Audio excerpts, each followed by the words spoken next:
Welcome back, guys, to the channel. My name is Zach, and today we're going to be reviewing Antlers, which is a horror movie slash body horror movie that came out a couple of days ago. The director is Scott Cooper, and he did direct Out of the Furnace. So that's a pretty slow burn movie, so it kind of makes sense that this one's more slow burn. The producer is Guillermo del Toro, which he produced quite a good few movies, or directed, I guess you'd say. I like him, but I don't really like Scott Cooper. Scott Cooper is a little bit... He's just... The movies that I know him for aren't the greatest, and they're usually pretty slow, and sometimes they're unnecessarily slow, if that makes any sense. That's why I just don't like him. The two biggest actors in this movie are Kerry Russell and Jesse Plemons, and I don't know if you know who Jesse Plemons is. I've seen him in a couple of movies. He, the biggest role, at least that I remember him in, is in Breaking Bad. He's that character that is like the baby-faced guy that kind of looks like a knockoff Matt Damon, that also is the white nationalist kind of guy. He's like the one that has the white nationalist family that helps out Walter. He's in this movie, and he's one of the main characters. The main actor is named Jeremy T. Thompson. He's the little child actor that plays the main character, and he does a great job. He plays a distraught, disturbed kid, and I don't know if that's hard to do as an actor, but he does nail it.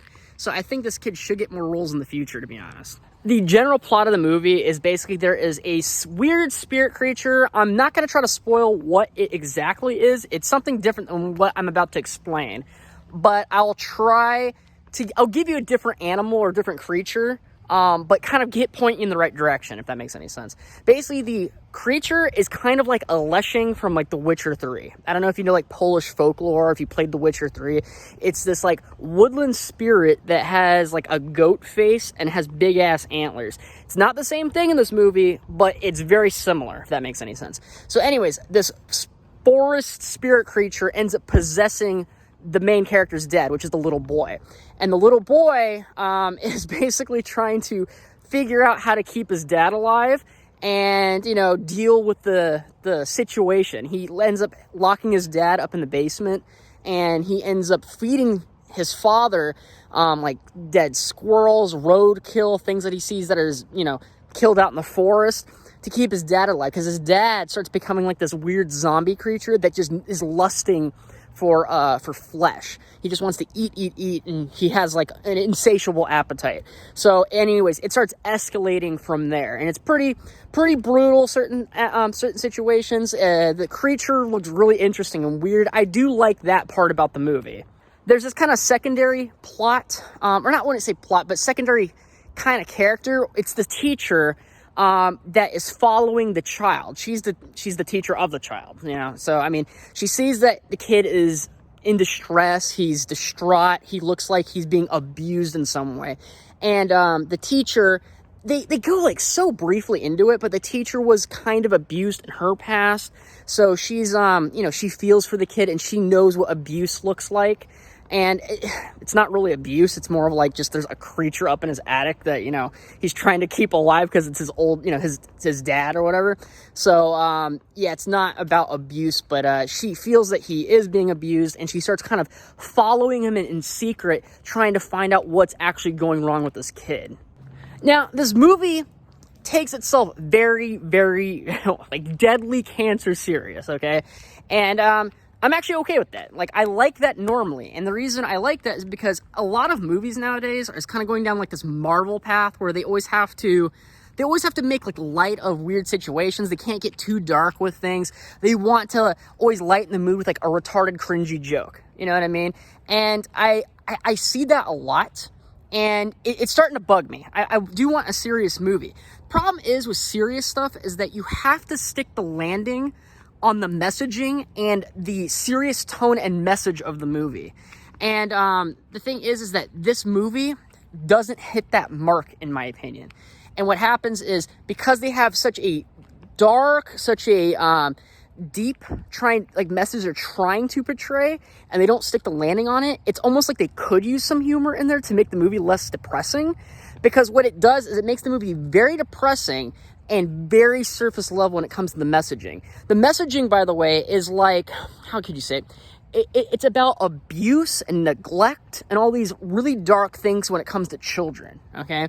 And it doesn't really make any sense because the kid is not being abused by his dad. It's not about, like, abuse by somebody who is, you know, like, your loving, caring caregiver, you know what I mean? Like, you're trying to love them, you're trying to give them attention, you know, because they're your dad or whatever, but they just don't care about you. It's not about that. The dad actually cares a lot about his son.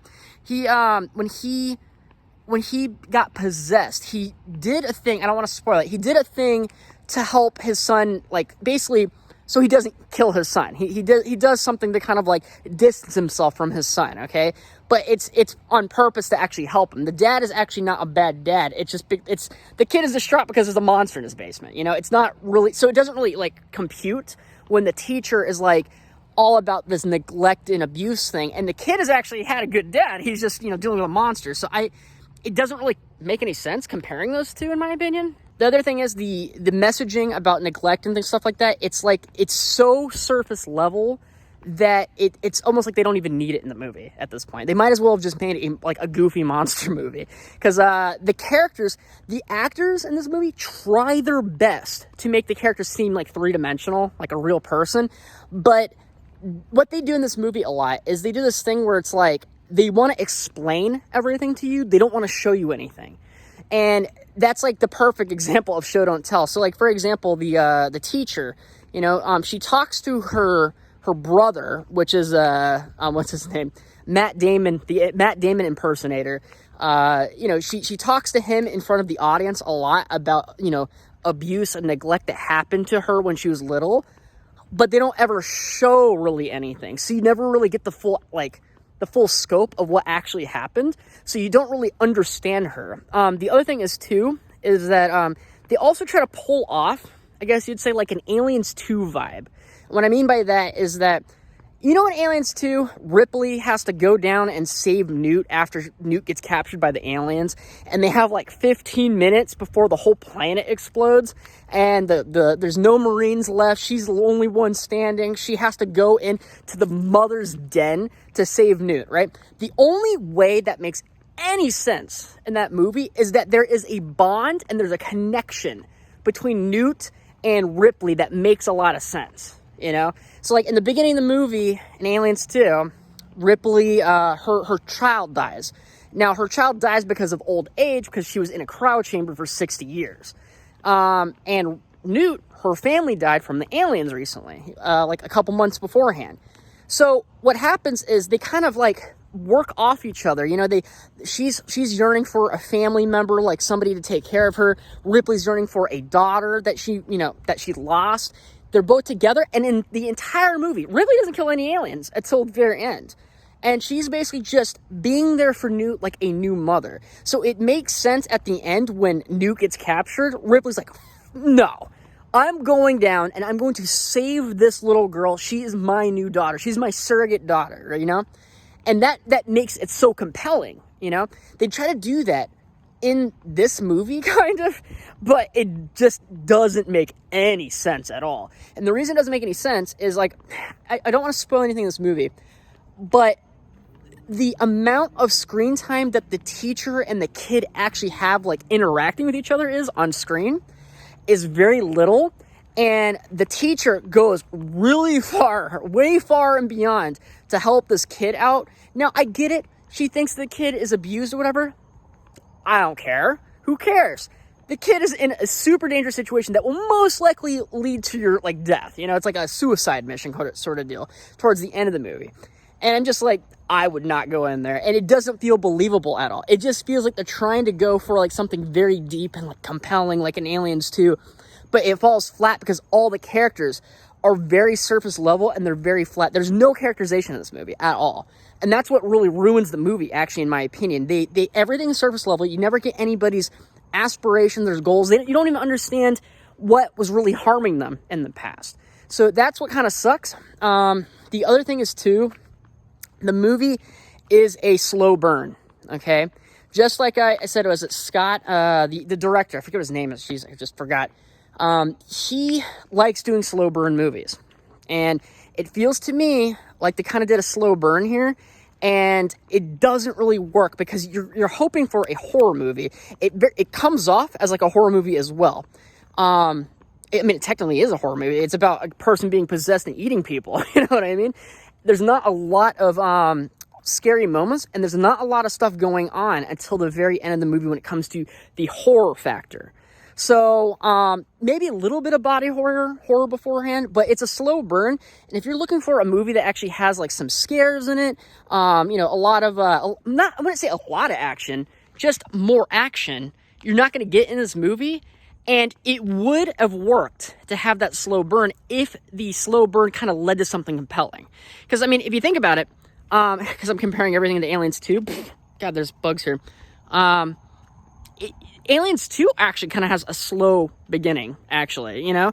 But it pulls it off. This movie, I don't feel like it really achieves that end goal, you know? It's kind of like having a joke, you know, a very long build up to a punchline. You know, if the punchline doesn't work after a 5-minute build up, it really sucks, you know? It's like, you could have just told me the punchline. I you know, that would have been better than just having me sit there and wait 5 minutes, you know? So, for me personally, I think this movie it's very atmospheric. There is some scary scenes. I think the creature looks pretty damn cool. It's just that it just kind of falls flat in certain spots. So, for me, I think it was just a lukewarm movie at best. And for that, it makes it maybe like a C+ movie for me. If you don't like slow burn stuff and you like more action, this movie is going to really screw with you. You're not going to like it at all. So I would say it's either a C or C- if you're not good you're not good with slow burn movies, you know. By the way, this is not going to be my normal review style. I am in Florida at the moment with my family. I'm on vacation, and I watched this movie recently. I watched it a couple days ago. I was going to wait till I got back, but, you know, I was thinking, hey, if I'm here right now, I'm going to be gone for a week. I might as well try to review it for you guys.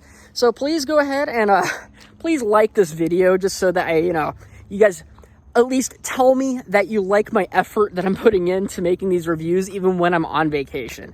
I know hopefully you guys like my new facial hair as well. But thank you guys so much for enjoying my content. Thank you, and see ya.